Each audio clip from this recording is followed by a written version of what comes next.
네, 안녕하십니까. 홍성진입니다. 공법 일반 이론 6주차 수업을 시작하도록 하겠습니다. 우리는 지난 시간까지 헌법 파트를 살펴보았습니다. 오늘부터는 행정법 파트를 살펴보도록 하겠습니다. 오늘은 상대적으로 분량도 좀 적고 특별한 이론이나 판례가 있는 것이 아니기 때문에 편안한 마음으로 수업에 임하시면 되겠습니다. 오늘 수업의 목차입니다. 오늘은 행정법의 의미 체계, 행정절차법, 행정기본법 안에 대해서 살펴보도록 하겠습니다. 행정법의 의미 체계입니다. 자, 행정법입니다. 첫 시간에도 말씀드렸다시피 16세기에서 18세기 절대왕정, 절대주의 시대를 거쳐서 경제적 자유를 위한 시민혁명이 발생을 하였고 그래서 이른바 법치주의가 태동을 하였습니다. 이후에 산업혁명을 거쳐서 실질적 법치주의를 구현하고 있다라고 말씀을 드렸는데요. 그러면서 헌법에 근거해서 누구한테 얼마만큼의 권한과 업무를 부여하고 이로 인해서 국민의 권익이 침해당했을 때 어떻게 구제를 할 것인가 하는 학문이 정립이 되었고 독일의 법학자 오토 마이어 선생에 의해서 행정법이라는 것이 집대성되었습니다. 다시 한번 말씀을 드리지만 이 행정법이라고 하는 것은 어디까지나 학문상, 강학상의 용어일 뿐이지 실제 존재하는 법률은 아닙니다. 행정법은 행정조직, 행정작용, 행정구제에 관한 공법을 말합니다. 행정조직에는 국가 및 지방자치단체 등이 있고 행정작용이라고 하는 그래서 행정청이 만드는 행정입법, 행정계획, 행정행위, 행정집행, 그리고 집행력 확보를 위한 의무이행 확보수단, 그리고 행정구제에 있어서는 행정절차, 손실보상, 손해배상, 행정쟁송, 행정쟁송에는 행정심판과 행정소송이 있습니다. 그래서 우리나라에 존재하는 수많은 법률들 가운데서 행정조직과 행정작용과 행정구제에 관한 징표가 있는 법률들은 모두 다 행정법이다 라고 이해를 하시면 되겠습니다. 그래서 표현하는 사람들마다 조금씩은 다르지만 우리나라에 존재하는 법률의 한 90% 가까이는 전부 다 행정법이다 라고 표현을 해도 무방합니다. 그래서 이런 수많은 법률들을 각각의 카테고리별로 나누어 봤을 때 부동산에 관련된 행정법, 즉 부동산 공법으로 분류할 수도 있고 환경에 관련 환경법, 재무행정, 지방자치, 사회보장 등등등의 수많은 행정법 그 분류가 있습니다. 그래서 또 이에 대해서는 각각의 학회를 통해서 법학에 대한 연구가 이루어지고 있기도 합니다. 자, 행정법의 체계 및 내용입니다. 그래서 행정법에는 행정입법, 행정계획, 행정행위 등을 배우는데 일단은 행정입법의 경우에는 흔히 말하는 법규명령과 행정규칙인데 이런 것들도 결국엔 모두 다 학문상의 용어일 뿐입니다. 법규명령 하면 뭐가 있을까요? 자, 시행령, 시행규칙, 그리고 지방자치단체, 조례도 여기에 포함을 시킬 수가 있을 것입니다. 행정규칙 하면은 행정청 내부의 규범으로서 흔히 실무에서는 고시, 내규, 예규, 지침 등으로 불리우기도 합니다. 자, 행정청은 단기, 중장기 계획을 수립을 합니다. 여기에서는 기본계획과 실행계획으로 구분을 할 수 있을 텐데 예를 들어서 국토계획법에서 도시군 기본계획 같은 경우에는 처분성이 없는 기본계획을 성격을 가지고 있고 도시군 관리계획에는 실행계획의 성격, 처분성이 있는 계획으로서 성격을 가지고 있습니다. 행정청이 행하는 수많은 행위들, 너무 많은 행위들이 있기 때문에 이거를 일일이 다 규명을 할 수는 없습니다. 그럼에도 불구하고 법률적 성격에 따라서 법률행위적 행정행위에는 뭐 명령적 행정행위, 형성적 행정행위 등등등등이 있지만 결국에는 중요한 것은 인허가에 해당되는 부분입니다. 준법률적 행정행위에는 확인, 공증, 통지, 수리 등의 기계적인 사무, 기계적인 업무 등이 들어가겠죠.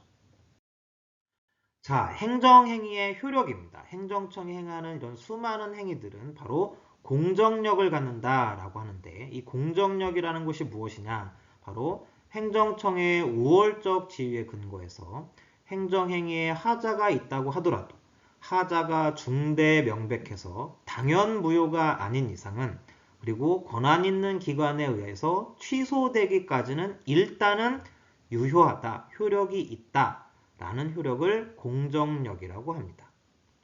자, 행정행위에 하자가 있고 그리고 행정행위의 부관, 부동산에서는 가장 중요하고 많이 다루고 있는 기부채납에 관련된 내용들이 바로 행정행위의 부관에 해당이 되겠죠. 자, 행정법상 계약입니다. 행정법상 계약이라고 하는 것은 행정주체 상호간 또는 행정청과 개인 간의 공법성 효과를 발생시키는 계약을 말합니다. 그래서 행정법상 계약을 가끔씩은 부르는 사람에 따라서는 공법상 계약이다 라고 표현을 하게 됩니다. 특히 행정법상 계약에 있어서 오늘날 중요하게 여기는 게 바로 행정조달계약입니다. 국가계약법, 지방계약법상의 공사, 용역, 물품에 관한 계약입니다. 이를 행정조달계약이라고 하는 거죠. 자, 이 행정조달계약이 왜 중요하게 여기냐면 이 부분은 다시금 16세기, 18세기 이 절대주의에 있어서 군주로서의 법률 행위, 군주로서의 행위가 있는 반면에 그 해당 군주도 결국엔 한 인간, 개인으로서의 행위가 있다 이런 것입니다. 그랬을 때 한 인간으로서, 개인으로서 행하는 행위에 대해서는 사법의 영역으로 생각을 하였고 여기에 대해서 분쟁이 생기면 민사재판에 따라서 해결을 하곤 했습니다. 특히 이러한 어떤 논리를 근거로 만든 게 바로 독일의 국고이론이라고 하는 것을 통해서 발전되었고 우리나라의 판례도 이를 받아들여서 우리나라 판례는 아직까지도 행정조달 계약은 사법상의 계약이고 사법 분쟁 해결을 통해서 해결될 수 있다라고 일관되게 판례는 판시를 하고 있습니다. 그런데 오늘날 이 행정조달 계약의 규모가 확대가 되고 있고 그러면서 나타나고 있는 현상이 바로 사법으로의 도피입니다. 즉 뭐냐면 행정청, 즉 국가 권력 조직으로서의 행정청이 갑자기 계약에 있어서는 개인으로서의 지위를 갖는다라는 것이 성립될 수 있겠는가라는 의문을 가질 수 있는 것이고 더 나아가서 계약이 뭡니까? 계약은 결국엔 상대방의 대등성을 전제로 하는 계약을 말하는데 과연 국가, 즉 행정청과 개인이 대등한 관계에서 계약을 체결할 수 있겠는가라는 부분에 대해서 비판적인 견해가 나타나고 있고 더 나아가서 이 행정조달 계약을 사법상의 분쟁, 즉 민사소송을 통해서 해결할 것이 아니라 행정소송, 즉 행정소송 가운데서 공법상 당사자 소송으로 해결돼야 하는 것이 아닌가라는 비판적인 의견이 계속해서 나오고 있는 상황입니다. 나중에 또 관련된 부분을 검토할 때 한번 같이 살펴보도록 하겠습니다. 이 밖에 행정상 사실행위, 행정지도 등이 있습니다. 그리고 행정절차 및 행정정보가 있는데 행정절차에 대해서는 잠시 후에 다시 살펴보기로 하고 행정정보 공개랑 개인정보 보호는 약간 충돌하기도 합니다. 그래서 오늘날에는 행정정보 공개를 신청을 한다고 하더라도 이 개인정보 보호 때문에 좀 관련된 필요한 정보를 얻기가 굉장히 어려운 측면도 좀 있습니다. 네. 자, 행정의 실효성 확보 수단입니다. 결국엔 행정청이 수많은 행위를 한다고 하더라도 여기에 핵심이 되는 것은 바로 금지 의무 또는 수인 의무 내지는 이 부분에 대해서 규제를 풀어주는 것. 결국에는 인허가를 중심으로 해서 하지마 이 부분이 되겠죠. 여기에 대해서 결국에는 이러한 행정청의 행위를 집행력을 확보하기 위해서는 일정한 실효성을 확보할 수 있는 수단들이 필요한데 거기에 대해서는 행정벌이 있습니다. 행정벌에는 행정형벌, 즉 형법상의 형벌을 도입해서 집행력을 강화하는 행정형벌이라는 것이 있고 행정질서벌, 즉 과태료를 얘기하는 것입니다. 이 밖에 행정상 강제집행해서 대집행, 이행강제금, 강제징수, 강제금, 직접 강제 등이 있습니다. 이행강제금은 앞으로도 건축법을 중심으로 해서 나오는 얘기는 하지만 앞으로도 틈틈이 살펴볼 예정이고요. 직접 강제 같은 경우에는 예를 들어서 코로나19로 인해서 이번에 집합금지 명령이 내리기도 했었죠. 이런 부분이 직접 강제에 해당이 된다라고 알 수가 있을 것입니다.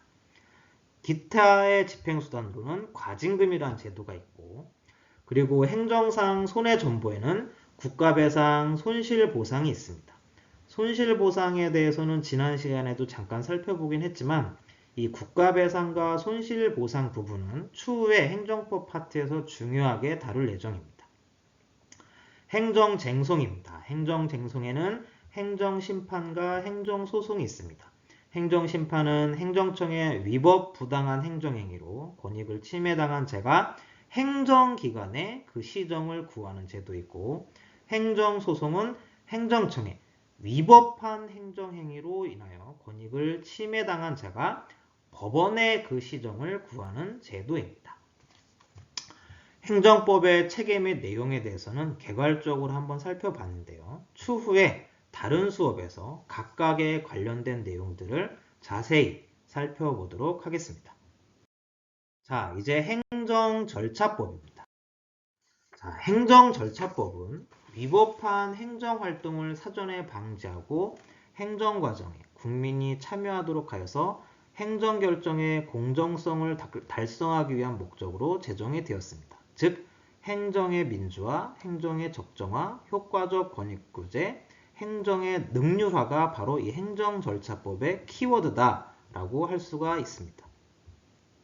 이러한 행정절차법의 헌법적 근거로는 지난 시간에도 말씀을 드렸죠. 바로 헌법 제12조 제1항의 적법 절차의 원리에 의해서 파생된 그런 헌법적 근거를 가지고 있다라는 것이고, 실정법상으로는 행정절차법, 민원처리에 관한 법률, 법제 업무 운영 규정 등이 있습니다. 자, 주요 내용을 살펴보면 행정절차법은 행정 절차에 관한 공통적인 사항을 규정하여 국민의 행정 참여를 도모함으로써 행정의 공정성, 투명성 및 신뢰성을 확보하고 국민의 권익을 보호함을 목적으로 하고 있습니다. 이러한 행정절차법은 총칙, 처분, 신고, 행정상 입법예고, 행정예고, 행정지도, 국민참여의 확대, 보칙으로 구성이 되어 있습니다. 이러한 행정절차법은 결국에는 그동안 학설과 판례가 상당히 오랜 기간 발전시켜온 행정 절차상의 사항들을 입법화한 것이다 라고 할 수가 있는데, 좀 전에도 말씀을 드렸지만 결국엔 이 행정법이라고 하는 것은 어디까지나 학문, 강학상의 용어일 뿐이지 실정법상의 용어는 아니라고 말씀을 드렸는데요. 그럼에도 불구하고 그나마 행정에 관한 일반법적 지위를 갖는 게 바로 행정절차법이다 라고 표현들을 합니다. 왜냐하면 독일의 경우에는 똑같이 행정절차법이 우리나라보다도 훨씬 더 이전에 제정이 되었습니다. 그런데 독일 같은 경우에도 똑같이 행정에 관한 어떤 기준과 절차, 내용들을 만들기 위해서 행정절차법이라는 것을 만들었는데, 독일의 행정절차법은 절차적인 내용뿐만이 아니라 실체적인 내용들, 예를 들어서 공법상 계약이다, 행정계획이다, 이런 실체적 내용들도 다 담고 있습니다. 이후에 행정절차법을 우리나라에서 만들 때는 실체적인 내용까지 넣어야 되냐 아니면 절차적인 내용만 넣어야 되냐, 여기에 대해서 여러 가지 의견이 있었습니다만 결국에는 절차적인 내용만, 순수하게 절차적인 내용만을 규율하게 됩니다. 그래서 독일의 행정절차법하고는 조금 색깔이 다릅니다. 선생님들께서 한 번 정도씩은 뵀는지 잘 모르겠지만 지금 행정법무대학원 원장님으로 계시는 그 교수님께서도 행정절차법을 제정하는 데서 상당 부분 많은 역할을 하셨죠. 어찌 됐던 간에 이러한 우리나라의 현행 행정절차법이 순수 절차 규정만을 규율하고 있다. 이러한 내용은 잠시 후에 살펴볼 결국에는 행정기본법으로도 연계가 되는 내용입니다. 잠시 후에 살펴보도록 하겠습니다. 자, 그랬을 때 이 부동산 공법에 있어서 행정 절차가 적용이 돼야 되는 특별한 부분들을 한번 살펴보면 첫 번째로는 행정계획이라는 게 있습니다. 행정계획이라고 하는 것은 행정에 관한 전문적이고 기술적인 판단을 기초로 해서 도시의 건설, 정비, 개량 등과 같은 특정한 행정 목표를 달성하기 위하여 서로 관련되는 행정수단을 종합, 조정함으로써 장래의 일정한 시점에 있어서 일정한 질서를 실현하기 위한 활동 기준의 설정 행위를 말합니다. 행정계획을 규정하고 있는 계획법률은 추상적인 목표를 제시를 하고 그 구체적인 내용에 있어서는 자세히 언급하지가 않는 게 일반적이기 때문에 이 행정청 같은 경우에는 광범위한 형성의 자유, 즉 재량을 갖는다. 그렇기 때문에 일반적으로 행정청이 가지고 있는 재량보다도 이 행정계획에 관한 재량은 더 넓은 형성의 여지를 행정청에게 부여하고 있기 때문에 이를 계획재량이라고 한다. 더더욱이나 그렇기 때문에 행정 절차를 통해서 이 행정계획에 대한 일정한 통제가 필요하다라고 할 수가 있는 것이죠. 대법원 같은 경우에는 전문적, 기술적 판단을 기초로 하는 행정계획의 성질 규명과 함께 행정계획재량, 형량명령 및 형량하자 이론에 대한 판단 기준을 제시하면서 행정주체가 가지는 이와 같은 형성의 자유는 무제한적인 것이 아니라 그 행정계획에 관련되는 자들의 이익을 공익과 사익 사이에서는 물론이고 공익 상호간, 사익 상호간에도 정당하게 비교 교량하여야 한다라고 판시를 하고 있습니다. 특히 이 계획재량 같은 경우에도 당연히 독일에서 파생된 이론인데요. 이 행정청이 공간 계획에 대한 행사를 전적으로 할 수 있는 이런 고권 행사를 전제로 전개된 이론입니다. 그래서 이에 대한 통제 원리로서 비례의 원칙보다도 좀 더 구체화시킨 형량 명령 이론이라는 게 도입이 됐고 발전을 하였습니다. 그래서 우리나라 대법원도 이러한 형량 명령 이론이라는 것을 발음하기도 좀 어렵죠? 이 형량 명령 이론이라는 것을 도입하였고 앞으로도 계속 발전, 전개할 여지가 있다라고 표현하시는 교수님들이 계십니다. 그에 비해서 독일의 경우에는 사실은 연방 국가이고 지방 분권이 이루어진 국가이기 때문에 지방 정부의 계획과 권한이 아주 보장이 잘 돼 있죠.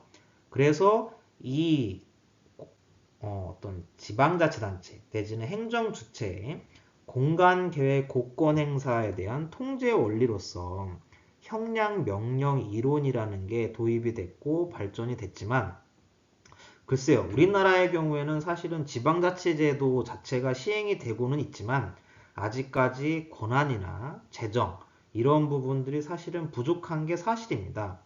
굳이 그런 상황에서 독일의 형량명령 이론이라는 것을 더군다나 특별한 실체도 없이 비례 원칙으로 해결도 가능함에도 불구하고 형량명령 이론이라는 것을 또 도입할 실익이 있느냐 여기에 대해서 비판적인 견해도 있다라는 것은 알고 계시면 되겠습니다. 자, 두 번째로 의견 청취입니다. 이 부동산 법제에 있어서도 도시군 계획의 수립, 용도 지역자의 지정, 각종 사업 시행 및 해제 등에 있어서 행정절차법상 의견 청취 절차가 개별 법률의 명문으로 규정이 되어 있음에도 불구하고 형식적으로 운영이 된다든지 법률 규정이 좀 많이 생략되는 그런 부분들이 있어서 부동산 계획 내지는 개발법제의 집행력에 있어서 많은 문제점이 있는 것도 사실입니다. 따라서 실체적인 적법성을 확보하는 것이 필요하겠다라는 부분이죠. 자, 행정절차법 제22조 이하에서는 의견 청취 절차로서 의견 제출, 청문, 공청회를 규정을 하고 있습니다. 의견 제출이라고 하는 것은 행정청이 어떠한 행정작용을 하기 전에 당사자 등의 의견을 제시하는 절차로서 청문이나 공청회에 해당되지 않는 절차를 말하고 청문이라고 하는 것은 행정청이 어떠한 처분을 하기 전에 당사자 등의 의견을 직접 듣고 증거를 조사하는 절차를 말하고, 공청회라고 하는 것은 행정청이 공개적인 토론을 통해서 어떠한 행정작용에 대해서 당사자, 전문 지식과 경험을 가진 사람, 그 밖에 일반인으로부터 의견을 널리 수렴하는 절차를 말합니다. 자, 청문회의 경우에는 행정청이 처분을 할 때 다른 법령 등에서 청문을 하도록 규정하고 있는 경우, 행정청이 필요하다고 인정하는 경우, 인허가 등의 취소, 신분 자격의 박탈, 법인이나 조합 등의 설립 허가의 취소를 하는 경우에 청문을 하게 되어 있습니다. 자, 공청회의 경우에는 행정청이 처분을 할 때 다른 법령 등에서 공청회를 개최하도록 규정하고 있는 경우, 해당 처분의 영향이 광범위해서 널리 의견을 수렴할 필요가 있다고 행정청이 인정하는 경우에 공청회를 개최하도록 하고 있습니다. 저는 이 공청회를 좀 더 부각을 시켜서 말씀을 드리고 싶은데, 왜 그러냐면 행정청이 공청회를 이제 시행해야 되는 여러 가지 경우를 이렇게 규정을 하고 있지만, 행정절차법 시행령에서는 행정예고에 관련돼서 다른 법령에서 공고 절차를 거쳐서 공람, 열람, 공청회, 토론회, 설명회 등을 실시하도록 규정하고 있는 경우에는 그 법령에 의한다라고 규정을 함으로써 오늘날 이 부동산 분야에 있어서 공청회보다도 오히려 더 일반적으로 활용이 되고 있는 게 바로 이 공람 절차입니다. 자, 이 부분이 공람 절차도 물론 주민들의 의견 수렴으로서 일정 부분 많은 기능과 역할을 하겠지만, 저는 보다 더 주민들의 어떤 의견을 제대로 청취할 수 있는 수단은 바로 공청회다라고 표현을 하고 싶습니다.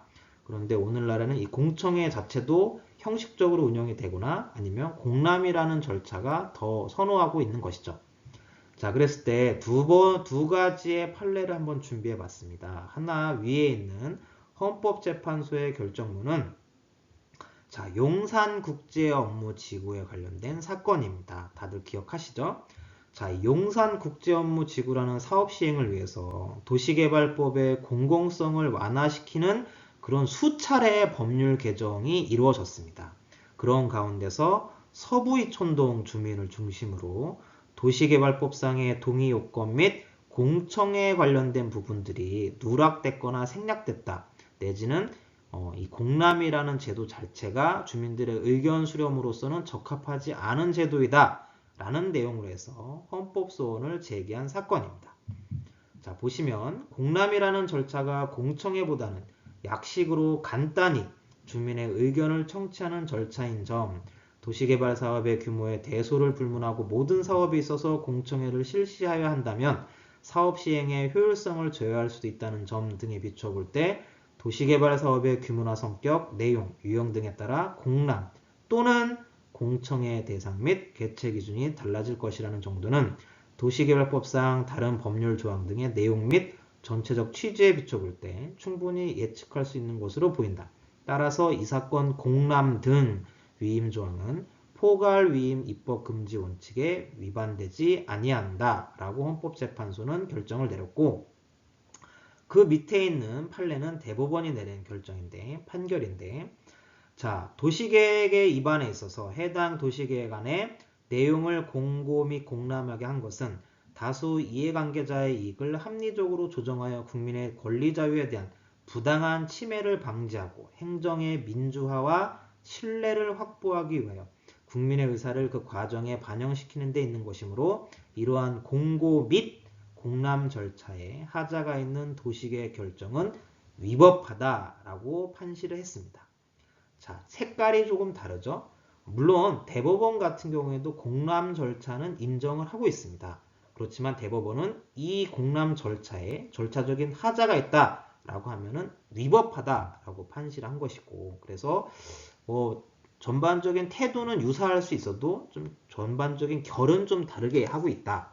저는 여기서 말씀을 드리고 싶은 거는 사실은 공청회라는 의견 청취 절차 자체도 형식적으로 운영되는 부분이 참 많은데, 이러한 공청회조차도 여러 가지 저해 요인이 된다라고 해서 오늘날에는 약식의 공람 절차만으로 이제 하는 경우가 참 많은데, 이랬을 때 과연 주민들의 의견 수렴이 어느 정도 될 수 있을지, 더 나아가서 행정의 민주화 내지는 신뢰성 확보에 있어서 좀 많은 문제점이 있다고 저는 개인적으로 생각을 하고 있습니다. 선생님들은 어떻게 생각하시는지요? 자, 이제 행정기본법 안에 대해서 한번 살펴보도록 하겠습니다. 자, 말씀드렸다시피 행정법이라고 하는 것은 학문상의 용어입니다. 즉, 행정에 관한 일반법이 없다라는 것이죠.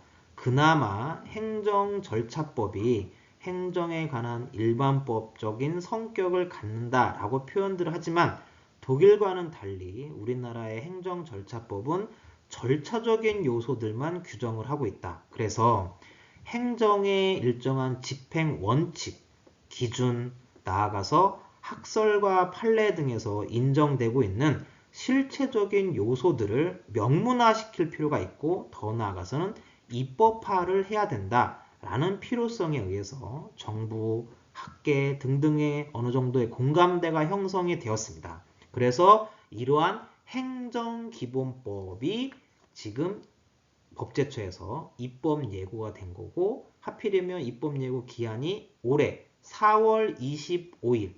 네, 오늘이죠, 오늘. 자, 그래서 뭐 입법 예고에 대한 의견 청취를 지금 하고 있지만 아마도 시간적으로는 부족할 수도 있습니다. 그럼에도 불구하고 제가 이 시간을 통해서 행정기본법에 관련된 주요 내용을 중심으로 개괄적으로 스크린 작업을 한번 해볼 텐데 관심 있는 선생님들께서는 추후에 여러 가지 루트를 통해서 의견을 한번 제시하는 것도 좋은 수업이 될 수 있지 않을까 생각을 하고 있습니다. 그랬을 때 행정기본법은 부당결부 금지의 원칙 등 학설 판례로 정립된 행정의 원칙을 명문화하고 행정법령 개정 시 신법과 국법의 적용 기준, 신고의 효력 발생 시점 등 법 집행의 기준을 명확히 제시해서 국민 혼란을 해소하고 행정의 신뢰성, 효율성을 제고하는 한편 개별법에 산재해 있는 인허가 의제 제도 등 유사한 제도의 공통사항을 체계화하고 일부 개별법에 따라 운영되고 있는 처분에 대한 이의 신청 제도 등을 확대하며 처분에 대한 재심사 제도를 도입하는 등 행정 분야에서 국민의 실체적 권리를 강화해서 국민 중심의 행정법 체계로 전환할 수 있도록 하고 이를 통해서 국민의 권익 보호와 법치주의 발전에 이바지하기 위해서 제정한다라고 해서 제정 이유를 밝히고 있습니다.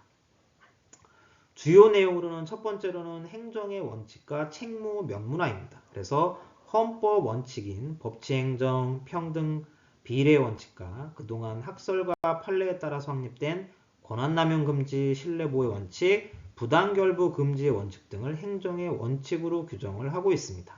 이러한 행정법상의 일반적인 원칙에 대해서는 다음 시간에 판례를 통해서 자세히 살펴볼 예정입니다. 자, 두 번째로 법령 개정 시 신법과 국법의 적용 기준입니다. 그래서 당사자의 신청에 따른 처분은 처분 당시의 법령을 따르고 제재하는 그런 처분은 위반 행위 당시의 법령을 따르도록 하되 제재 처분 기준이 가벼워진, 즉 완화된 경우에는 변경된 법령을 적용하도록 한다. 자, 세 번째입니다. 위법 부당한 처분의 취소 및 적법한 처분의 철회입니다. 행정청 스스로 위법 부당한 처분을 시정할 수 있도록 행정청은 위법 부당한 처분의 전부 또는 일부를 소급 또는 장래를 향해서 취소할 수 있도록 하고 적법하게 성립된 처분이라도 법률에서 정한 철회 사유에 해당하거나 법령 등의 변경으로 처분을 더 이상 존속시킬 필요가 없게 된 경우에는 그 처분의 전부 또는 일부를 장래를 향해서 철회할 수 있도록 하고 있습니다.